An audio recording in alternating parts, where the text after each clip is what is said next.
Good morning students. आज की हमारी जो क्लास है वो है एसएसटी और एसएसटी में सेकंड पार्ट हिस्ट्री। और हम जो पढ़ रहे थे चैप्टर सेकंड का रीजनल किंगडम्स। और इस रीजनल किंगडम्स में हम लोगों ने राजपूत के बारे में बात करी और फिर इसके बाद में हम जो थे पृथ्वीराज चौहान के बारे में बात करी और फिर पृथ्वीराज चौहान के बाद में हम लोगों ने सोलंकी जो है उनके बारे में बात करी थी।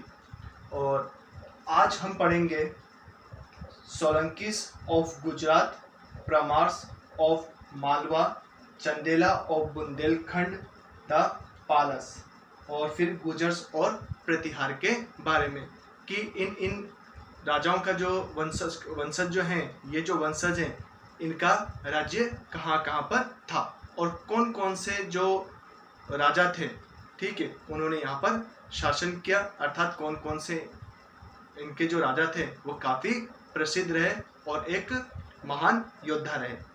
ठीक है, तो इसमें हम लोग page number 111 Solankis of Gujarat, इसके बारे में रीडिंग लगाते हैं।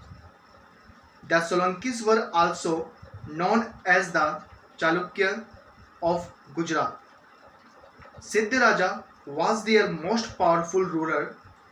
The Dilwara temple at Mount Abu and the Sun temple at Modera, जो कि गुजरात में है, were built by Solanki rulers. इसका मतलब क्या है कि जो सोलंकी जो थे वो गुजरात के चालुक्य के नाम से भी जाने जाते थे। ठीक है, किसके नाम से? गुजरात के चालुक्य के नाम से भी जाने जाते थे। और इस वंश का सबसे पावरफुल अर्थात शक्तिशाली जो राजा थे, ठीक है, वो कौन थे? सिद्ध राजा। ठीक है, और इस वंश के जो शासक थे उन्होंने दिलवाड़ा टेम्पल बनवाया जो कि कहाँ पे था? माउंट टाबू में। और साथ ही साथ में सन जो टेम्पल है वो मोडेरा में था, ये भी इन शासकों ने बनवाया। तो इसका मतलब क्या हुआ कि जो सोलंकी ऑफ जो गुजरात है, इन सोलंकी को गुजरात का चालुक्य भी कहा तो लिखेंगे जाता है। और इस वंश के सबसे शक्तिशाली या महान राजा की बात करें तो वो कौन से थे? सिद्ध राजा। ठीक है, और जो सोलंकीस थे, ठीक है, इन शासकों ने क्या बनवाया था इन लोगों ने? माउंट टाबू में दिलवाड़ा टेम्पल और मोडेरा में इन्होंने सन टेम्पल का निर्माण करवाया था। ठीक है, फिर इसके बाद में हम आते हैं परमार्स ऑफ मालवा, इसकी रीडिंग लगाते हैं। The Parmars of Malwa ruled from their capital at Dhar. They became famous in the time of Raja Bhoj, their greatest ruler. He was not only a great warrior but also a famous scholar and patron of literature. He was defeated and killed by the neighboring rulers. इसका मतलब ये है कि जो ये परमार थे, ठीक है, इनका जो राज्य था वो कहाँ पर था? मालवा का पठार। ठीक है, मालवा का पठार करें तो हम गुजरात और मध्य प्रदेश के बात कर सकते हैं। ठीक है, और ये जो अपना शासन करते थे वो कहाँ से करते थे? धर। ठीक है, और धर जो था वो कहाँ पर था? इंदौर में। ठीक है, इंदौर के पास में। और इनका जो सबसे ग्रेटेस्ट जो शासक रहा अर्थात जो सबसे महान जो राजा था इस परमार वंश का, वो कौन था? राजभोज था। ठीक है, सबसे ग्रेट योद्धा। ठीक है, और जो राजा भोज है ये एक महान योद्धा ही नहीं अपितु ये एक विद्वान होने के साथ साथ में ये साहित्य के संरक्षक भी थे। ठीक है। और ये जो राजा है, राजा भोज, ठीक है, ये अपने पड़ोसी जो राज्य हैं उनके द्वारा ये मारे गए, ठीक है। फिर आता है Chandel of Bundelkhand. The Chandelas were the rulers of the land between the Yamuna and Narmada river. Khajuraho was the capital of the Chandela rulers. It has many beautiful temples built by Chandelas. Kirtivarman was the most powerful ruler of the dynasty. इसका मतलब ये है कि जो ये चंदेला है, ठीक है, ये आपके यमुना और नर्मदा जो रिवर है, कौन सी, यमुना और नर्मदा जो रिवर है उसके मध्य इनका क्या था, राज्य था, ठीक है। और खजुराहो क्या थी, इनकी राजधानी थी और वहीं से ये लोग क्या करते थे, अपना शासन चलाते थे, ठीक है। और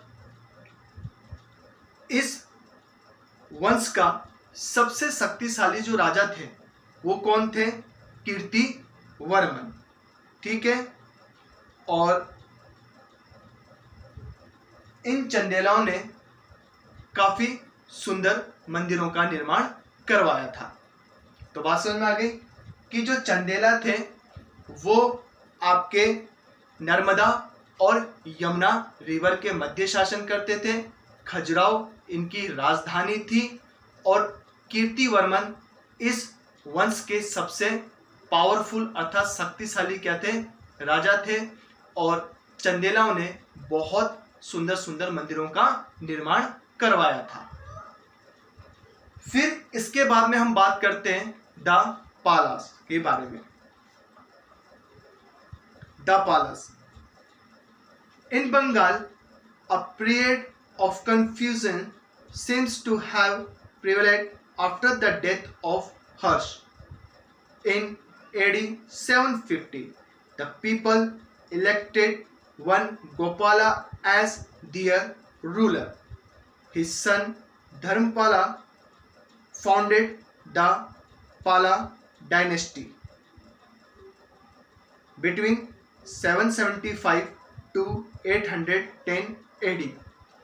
Under Dharmapal and his son Devpal, the Pala kingdom grew to include present-day Bengal, Bihar, and part of Orissa. One of the later Pala kings, Mahipal, was defeated by Chola king Rajendra Chola in AD 1023. The Palas were Buddhist. They were the last major Indian dynasty to embrace Buddhism. इसका मतलब ये है कि जब बंगाल में हर्ष की मृत्यु हो गई तो उसके बाद बंगाल में लोगों में क्या उत्पत्ति हो गई, भ्रम जो है वो प्रबल हो गया। लोगों में भ्रम हो गया कि अब हमारा राजा कौन बनेगा, अब हमें कौन बचाएगा, हमारी रक्षा कौन करेगा, ठीक है। और ये भी कंफ्यूजन था कि राजा अब किसको बनाया जाए। तो इस तरह से कई प्रकार के जो भ्रम थे वो हर्ष की मृत्यु के बाद वहां पर होने लगा। अब उसके बाद में क्या हुआ, 750 AD में वहां के लोगों ने गोपाला को शासक बनाया। किसको, गोपाला को। 750 AD में गोपाला को वहां का शासक बनाया गया और उसके पुत्र धर्मपाला ने पाला वंश की स्थापना की। और जो गोपाला था और गोपाला का पुत्र कौन था, धर्मपाल। और इस धर्मपाल ने पाला वंश की क्या करी, नींव रखी या उसकी स्थापना की। कब की, 775 एडी में। ठीक है, तो 775 से 810 तक, ठीक है, पाला का राज्य था। ठीक है, कहां पर, बंगाल।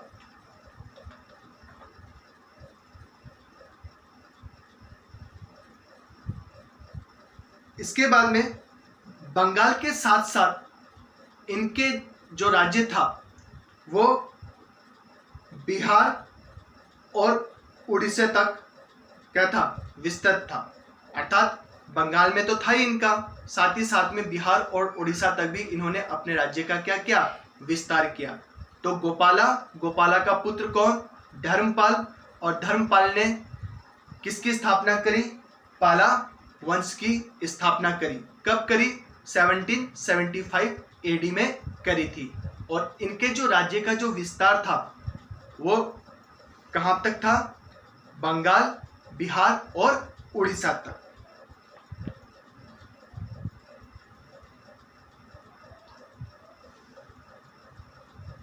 पालस के राजा जो थे महिपाल और चोला के राजा राजेंद्र सेन। ठीक है, मतलब पाला के जो राजा थे महिपाल और चोला के जो राजा थे राजेंद्र। ठीक है, ये 123 एडी में हार गए। किससे हार गए, चोला के राजा से।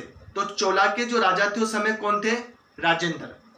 ठीक है, और इन्होंने किसको हराया, पाला के राजा महिपाल को। ठीक है, तो इस तरह से 1023 एडी में पाला के जो राजा हैं महिपाल, वो चोला के राजा राजेंद्र से हार गए। ठीक है, और जो ये पालास थे वो क्या थे, बौद्ध धर्म के अनुयायी थे, अर्थात बौद्ध धर्म को मानने वाले थे।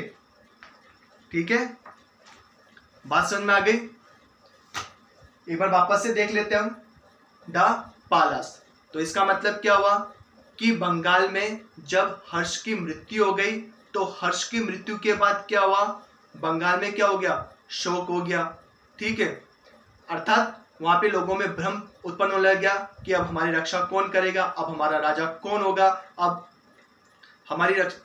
हमारा जो ये राज्य है वो किस प्रकार से चलेगा। तो ऐसे में क्या हुआ कि वहां की जनता ने गोपाला को अपना शासक चुना। ठीक है, और गोपाला का जो पुत्र है कौन, धर्मपाल। ठीक है, और इस धर्मपाल ने 1775 एडी में इस वंश की स्थापना की और इस राज्य का क्या क्या विस्तार किया। और इन पाला का जो राज्य था वो कहां कहां पर था, बंगाल, बिहार और उड़ीसा। ठीक है, और फिर इसके बाद में 1023 एडी में पाला के जो शासक थे जिनका नाम था महिपाल। ठीक है, किसके, पाला के जो राजा थे जिनका नाम था महिपाल, वो किससे हार गए, राजा राजेंद्र से। अर्थात जो चोला के जो राजा थे, राजा राजेंद्र, उससे ये हार गए थे। ठीक है, और ये बौद्ध धर्म के अनुयायी थे।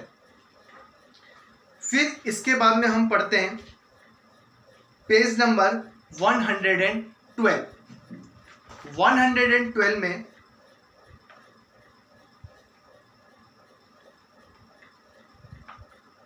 द गुजर and Pratihar. The Gurjar Pratihar ruled our part of Rajasthan and Gujarat. The most powerful ruler was Bhoj. He conquered Kannauj and made it his capital. He was succeeded by his son Mahendra Pal. He expanded the empire further. इसका मतलब क्या है कि गुर्जर और प्रतिहार का जो शासन है वो कौन कौन से क्षेत्रों में था? राजस्थान और गुजरात में। तो गुर्जर और प्रतिहार इन्होंने कहां पर अपना शासन किया? राजस्थान और गुजरात में अपना शासन किया। ठीक है। और सबसे शक्तिशाली जो राजा था वो कौन था? भोज था। ठीक है। जिसने 836 से 882 एडी के मध्य क्या किया था? राजस्थान और गुजरात इन क्षेत्रों पर राज्य किया। और इसने क्या किया कि कन्नौज पर विजय प्राप्त की। किसने? राजा भोज ने। ठीक है। जो भोज राजा था इस वंश का, तो इसने क्या किया कि जो कन्नौज था इस पर विजय प्राप्त करी और इसी को क्या किया? अपनी राजधानी बना ली। और जो ये भोज राजा हैं ये अपने पुत्र महेंद्र जो पाल है, ठीक है, उनकी वजह से क्या हुए? काफ़ी सक्सेस हुए, काफ़ी, ठीक है, सक्सेस हुए, अर्थात इनका जो राज्य है उसका क्या हुआ? विस्तार हुआ आगे की ओर। तो इस तरह से आज हम लोगों ने गुर्जर और प्रतिहार के बारे में पढ़ा। तो इस तरह से हम लोगों ने Solanki of Gujarat, Parmar of Malwa, Chandela of Bundelkhand, डकपाला और गुर्जर और प्रतिहार के बारे में पढ़ा। ठीक है। और फिर इसके बाद में हम लोग कल पढ़ेंगे एडमिनिस्ट्रेशन इन मेडिवल पीरियड। ठीक है। तो इसका मतलब यह है कि जो मध्यकालीन जो युग था उस युग में जो प्रशासन जो व्यवस्था थी वो किस प्रकार की थी। ठीक है, प्रशासनीय व्यवस्था। तो आप लोग जब तक इसकी रीडिंग लगाना, ठीक है, और रीडिंग लगा के इसको समझने की कोशिश करना। ठीक है। Okay students, have a nice day.